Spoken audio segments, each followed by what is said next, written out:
آج مسلمان کتنی سادگی سے کہتا ہے مولانا ہم لٹ رہے ہیں، ہم پٹ رہے ہیں، ہم تباہ ہو رہے ہیں، ہم برباد ہو رہے ہیں۔ میں ایک وجہ بیان کروں، جو قوم قبر انور میں اپنا نبی کا دل دکھائے وہ قوم لٹے گی نہیں تو کون لٹے گا، وہ قوم پٹے گی نہیں تو کون پٹے گا، وہ قوم تباہ نہ ہوگی تو کون تباہ ہوگا، وہ قوم برباد نہ ہوگی تو کون برباد ہوگا۔ لوگ کہتے ہیں کاش حضرت سلیمان علیہ السلام کی دنیا میں حکومت ہوتی تو آج کیا دن ہوتے۔ میں آپ سے کہوں اگر فرعون کی حکومت نہ بھی ہوتی اور حضرت سلیمان کی حکومت آج ہوتی تو آپ کو بتاؤں آپ کے ساتھ وہی کچھ کیا جاتا جس کے آپ مستحق ہیں۔ بحیثیت مسلمان ہمارا یہ بنیادی عقیدہ ہے کہ مرنے کے بعد ہمیں اٹھایا جائے گا۔ یہ عقیدہ اتنا واضح ہے کہ تقریباً 70% قرآن اسی کی وضاحت کر رہا ہے۔ تقریباً قرآن مقدس کا 1/3 حصہ، قرآن مقدس کی 70% آیتیں اس عقیدہ آخرت کے بارے میں بار بار اس کو دہرا رہا ہے۔ اور مکے کے لوگ اسی کے منکر تھے۔ وہ ہڈیاں اٹھا کر کے لاتے اور کہتے کہ کیا محمد عربی کہتے ہیں کہ ان کے اندر جان پڑ جائے گی، جو ہڈیاں پگھل چکی ہیں زمین کے اندر کیا ان کو پھر سے دوبارہ زندہ کیا جائے گا۔ قرآن نے الگ الگ رنگ میں مرنے کے بعد اٹھنے کی دلیلیں پیش کی۔ ایک مقام پر تو یہ فرمایا کہ جس نے پہلی مرتبہ پیدا کیا اس کو دوسری مرتبہ پیدا کرنے میں کیا حرج ہے، پہلی مرتبہ بھی تو اسی نے پیدا کیا۔ بلکہ کہیں پر فرمایا کہ تم لوگ انکار کرتے ہو، کیف تکفرون باللہ اموات، کہ تم انکار کرتے ہو، اللہ کا انکار کرتے ہو جبکہ تم مردہ تھے، جبکہ تم مردہ تھے۔ پھر اللہ رب العزت دلیل دیتا ہے کہ پھر اس نے تمہیں زندہ کیا اور پھر تمہیں مارے گا، اور اللہ تبارک و تعالی پھر تمہیں زندہ فرمائے گا۔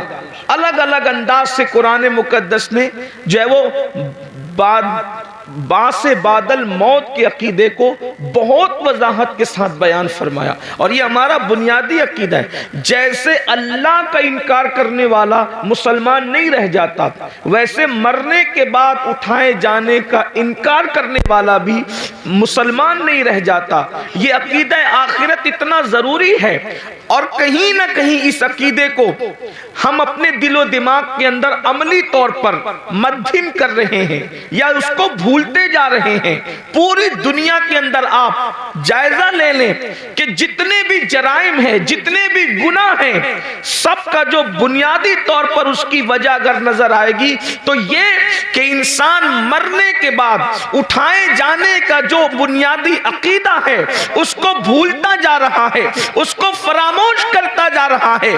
اگر دنیا کے اندر بدکاری عام ہو رہی ہے تو کہیں نہ کہیں سب سے بڑی وجہ یہ ہے کہ مرنے کے بعد اٹھنا اور اٹھنے کے بعد جواب دینا، اس کا عقیدہ کہیں نہ کہیں دلوں کے اندر مدھم پڑتا جا رہا ہے۔ اس لیے کہ جب ایک انسان یہ سوچ لے، اللہ اکبر، صرف ایک چھوٹا سا بچہ یہ سوچ لے کہ میرے امتحان ہونے والے ہیں، تو بچہ بھی بزرگوں سے ملتا ہے، وہ بچہ جس کا پورا عقیدتوں کا محور چاکلیٹ ہے، جس کی پوری محبتوں کا محور کھلونا ہے، لیکن جب امتحانات کے دنوں میں ملتا ہے تو اپنے بزرگوں کو کہتا ہے دعا کریے کہ میں پاس ہو جاؤں، دعا کریے کہ مجھے کامیابی مل جائے۔ مجھے بتائیں اگر امتحان پر یقین ایک چھوٹے سے بچے کو ہو جائے تو وہ بچہ بھی اس کی فکر کرنے لگتا ہے کہ نتیجہ کیا آئے گا۔ مسلمانوں بتاؤ تو صحیح، اگر بچے کو امتحان کا یقین ہو جائے اور